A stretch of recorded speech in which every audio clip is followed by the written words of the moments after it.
Hello welcome back. साडा third part compound interest. इस topic दे जिहड़े नैक्सट क्वेश्चन ने असी वो अज देखांगे। नैक्सट क्वेश्चन साडे इस टॉपिक दे 82 तो लैके 90 तक दे जिहड़े क्वेश्चन ने वो सेम 82 दे नाल दे ने।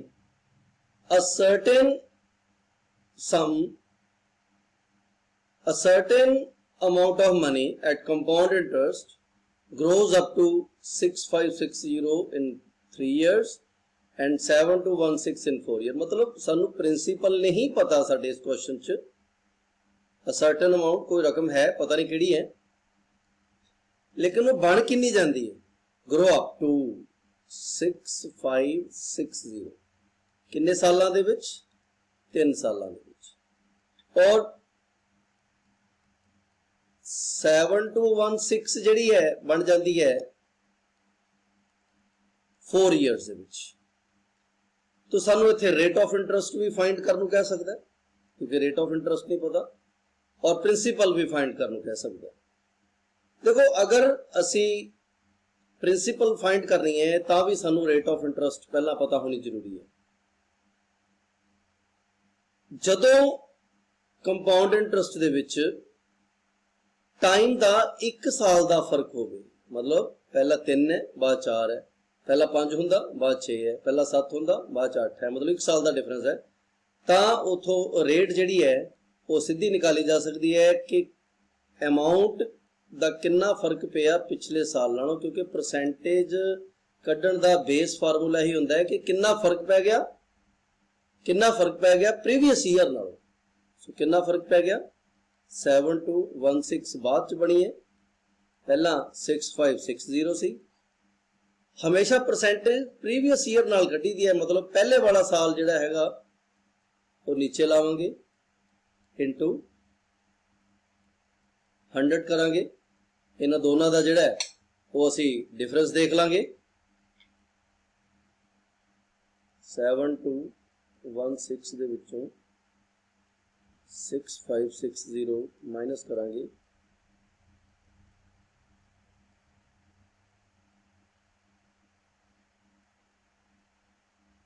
इन्हां दा जिहड़ा डिफरेंस है वो 656 आ गया। कैंसलेशन करके साडे कोल जिहड़ा आंसर है साडा 10% साडी रेट ऑफ इंटरस्ट है। हुण अगर इसे क्वेश्चन दे विच सानू पी निकालन नू कह दिंदा कि पी पता करो, तो पी जिहड़ी हैगी असी अपना जिहड़ा फार्मूला ऑलरेडी यूज करदे हां, A is equal to P 1 plus R over 100 दी पावर टी। हुण अमाउंट किहड़ी यूज करनी है, दोनों चों कोई भी यूज कर सकते हैं। अगर अमाउंट 1 यूज करनी है तो टाइम भी 1 यूज होएगा, अमाउंट 1 यूज कर लो।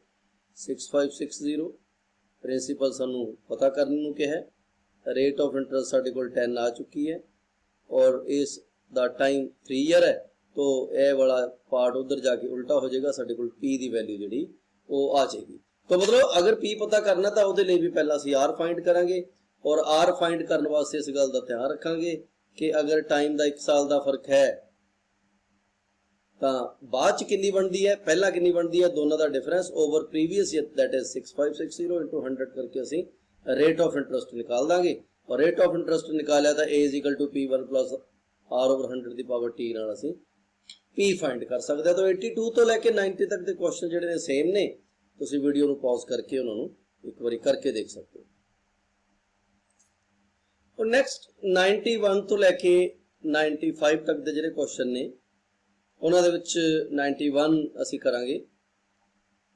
Compound interest and simple interest the ratio सानू पुछी है, जद कि रेट ऑफ इंटरस्ट सानू गिवन है तो टाइम 2 साल है।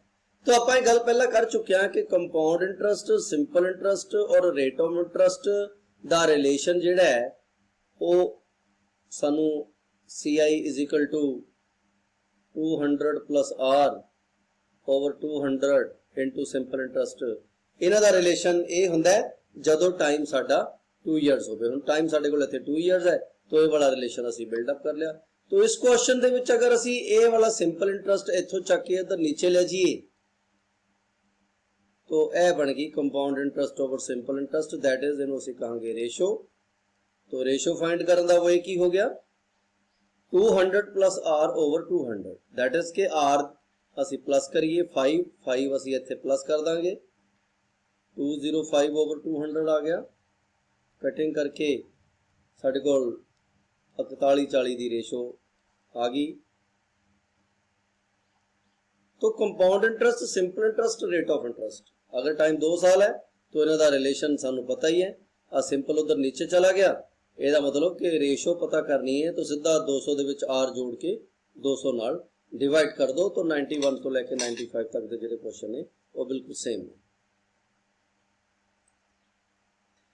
हुण नैक्सट साडे जिहड़े 4 क्वेश्चन ने 96 तो बाद उन्हां दे विच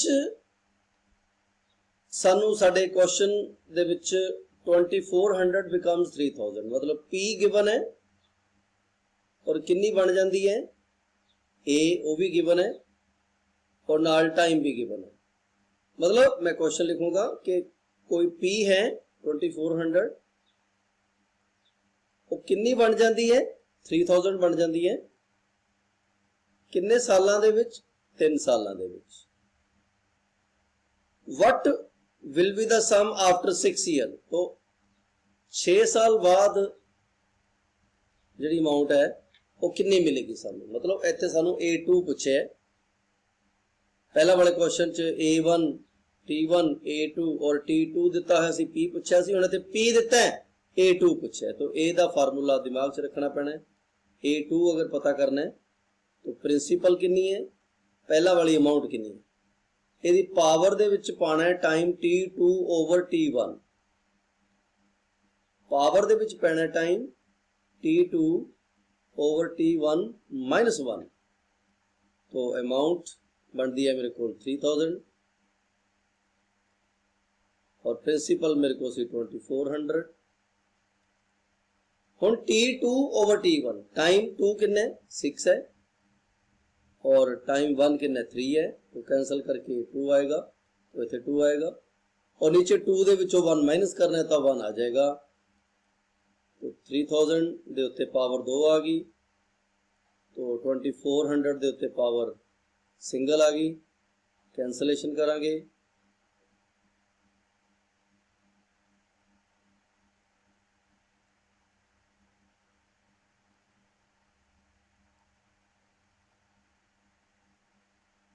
थ्री 750 साडा आंसर आ गया। तो फार्मूला तो ये दिमाग च रखना पैना है कि अगर P सानू पता है और अमाउंट और टाइम पता है, सैकेंड अमाउंट पूछी है, टाइम सानू दिता है, तो सैकेंड अमाउंट पता करने का फार्मूला जिहड़ा हैगा वो A2 is equal to A दी power T2 over T1, so P दी power T2 over T1 minus 1, मतलब T2 6 ओवर 3 2 आएगा, तो नीचे 2 माइनस 1 कर देना है, पावर दे विच है, तो बाकी कैंसलेशन करके साडे कोल P आ जाएगी। तो लास्ट वाला क्वेश्चन जिहड़ा साडा हैगा वो असीं देखांगे। उस लास्ट क्वेश्चन दे विच